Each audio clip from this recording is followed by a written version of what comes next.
Hello you lot, Miller Corner here and welcome to my new hoodie. And what's that?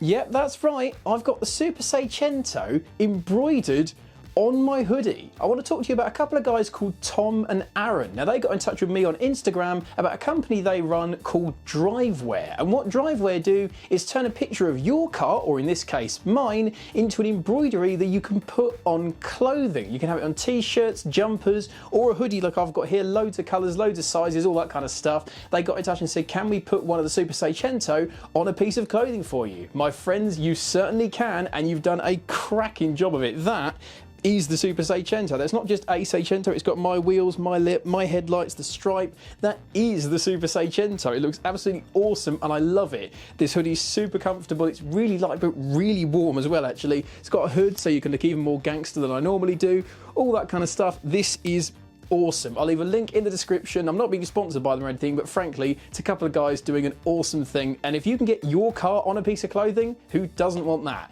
Link in the description, link on the screen. Go to Driveware and get your mad car on a piece of clothing. Love it. Now then, it's time for another virtual car meet. I put the word out once again. If you wanted to get your mad cars on a video and show them off online at a time when we can't all get together and show them off at an actual car meet, we're going to start off with one of the OGs of the virtual car meet. That's Ian from Team Bollilo Classics. Now, veterans of this series will remember that Ian's Morris Mini Traveller was in the very first virtual car meet video. Ian's also got another car exclusively for off-road stuff, and frankly, it's awesome. It's cheap, it's fun, it's a bit of a nugget, and it's what this channel is all about. Play the clip. Hi Joe. The car that I'm going to introduce you to today for your virtual car meet is the one that's sitting behind me here. So this is my 2004 MG ZR that I've owned from new. So I'll just show you around what I've actually done to the car recently, as it's quite different from when I first bought it. Like I said, this was my car that I owned from new. I bought it in 2004. It's a 1.4 105 brake horsepower car. It has been very reliable car for me, and it's just shy of 200,000 miles on the engine. Being an MG ZR, it has the high wing spoiler, the side skirts and the body kit and so on. I added the MG X Power wheel arch extensions and also the chrome wing mirrors as well. As I said, I used this car daily for around 14 or 15 years, racking up 200,000 miles in the clock.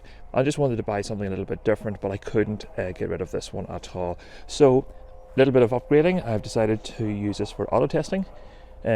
So I've dropped the car down on 14-inch steels just to get a little bit more acceleration and be able to slide the car better. But the colour scheme, that is a hint to my dad's old racing Mini with the yellow and the black, and the 22 incidentally was his racing number as well. So around the back we have the X Power through flow exhaust system, stainless steel from the cat back, which gives a lovely rotary little sound.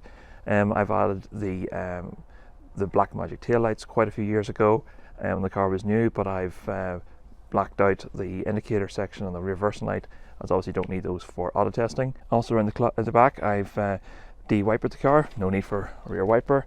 Add these little catches on either side, as I've removed quite a bit of weight from the inside of the seat.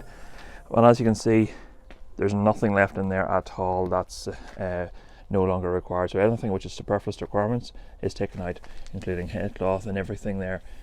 All remaining is just the one seat. I've added the harnesses there, which bolt straight into the existing seatbelt mounts, and added the steering wheel knob, so it allows me to get a better throw on the car as well.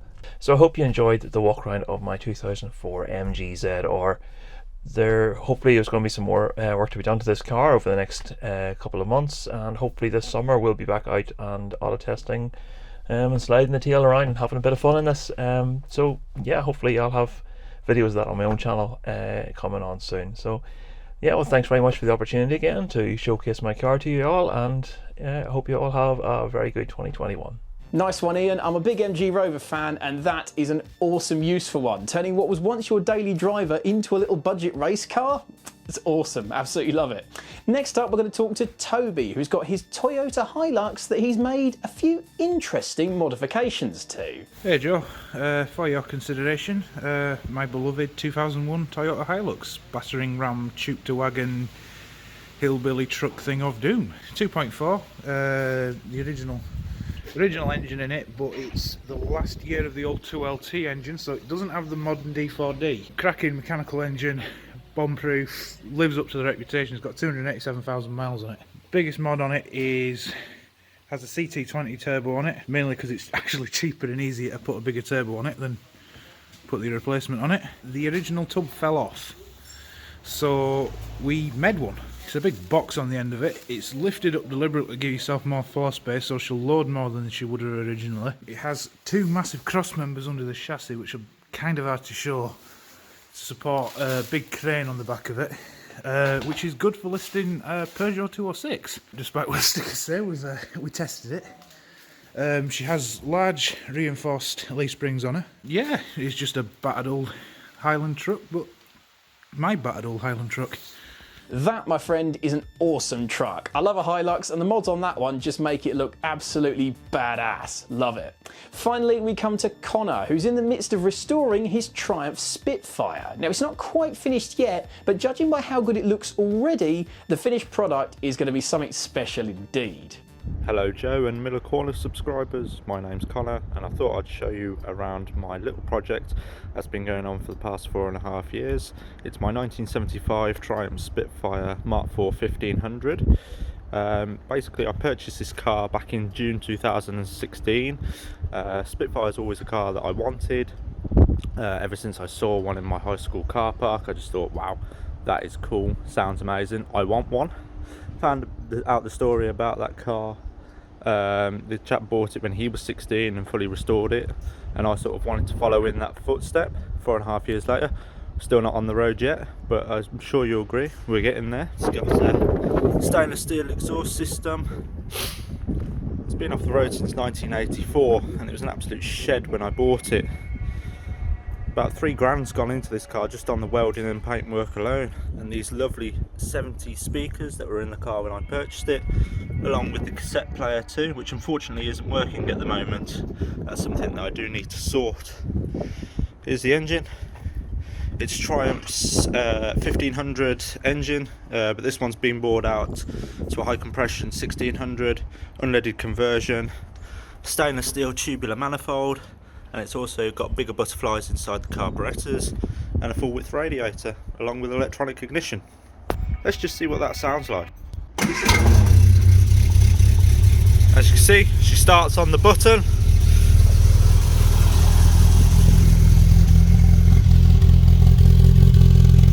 Sounds pretty good too. And that just about wraps up my slight walk around of my Spitfire. Sorry it is a bit rushed, but it looks like it's going to absolutely chuck it down. So thanks again Joe for the opportunity, and keep up the good work. I can't really add anything to that. Already looks fantastic, and it doesn't even have a front end on it. Connor, when that car's done, my friend, get in touch, and I think we need to do a full video on it. Love it. And that brings to an end the 5th Miller Corner virtual car meet. Thank you to all the people who sent clips in of their mad cars and trucks. They're all awesome in their own ways, and as I always say, frankly, if you love it, that's all that matters. If you want to get involved with the next virtual car meet, details are on screen now, and you don't need to wait for the next time I call it out for clips. If you've got a car that you want to film and have it featured in the next video, get it filmed whenever you want, send it in, and it will be featured, you will be credited. For now though, thanks very much for watching everybody, and have a brilliant rest of your day. Catch you soon, and have a good one.